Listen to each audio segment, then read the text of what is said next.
Sa ibang balita, isang babaeng 7 taong gulang sa Iloilo City ang nakikipaglaban sa cancer.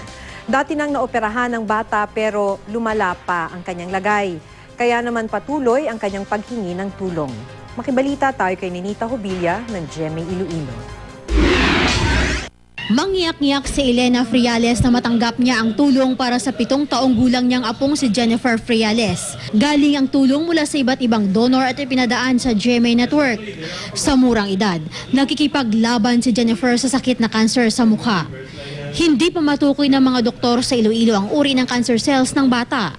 Ang mahambal ko lang sa mga nagbulik sa amon, nga kabay nga maramo pag hindi mabulikan ng mga tao. Nga pareho sini nga mga kaso ka mga balatian o kung hindi man, kung sino lang mga nagapangayon usang bulig bala, amo lang ina. Salamat kung sino ka man. Salamat gid. Noong nakaraang taon na diagnose si Jennifer, mula noon, hindi na mapigilan ang paglaki ng mukha ng bata. Naoperahan na noon si Jennifer pero muling lumala ang kanyang kalagayan.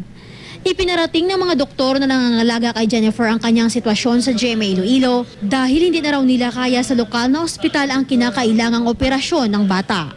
Ayon sa kanila, may sasagot na sa gastusin sa operasyon ni Jennifer sa Maynila. Pero kailangan pa niya ang panggastos para sa transportasyon at pang-araw-araw na pangangailangan habang ginagamot.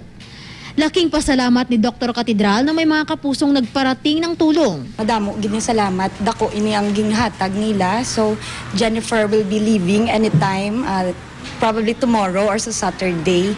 Salamat sa tanan nga nag-donate financially, sa prayers, sa mga nag-donate for the tickets. May sumagot na rin sa transportasyon ni Jennifer papuntang Maynila. Patuloy na kumakatok sa inyong mga puso ang pamilya dahil malaking halaga pa ang kakailanganin. Ninita Hobilla, Nagbabalita, Pilipinas.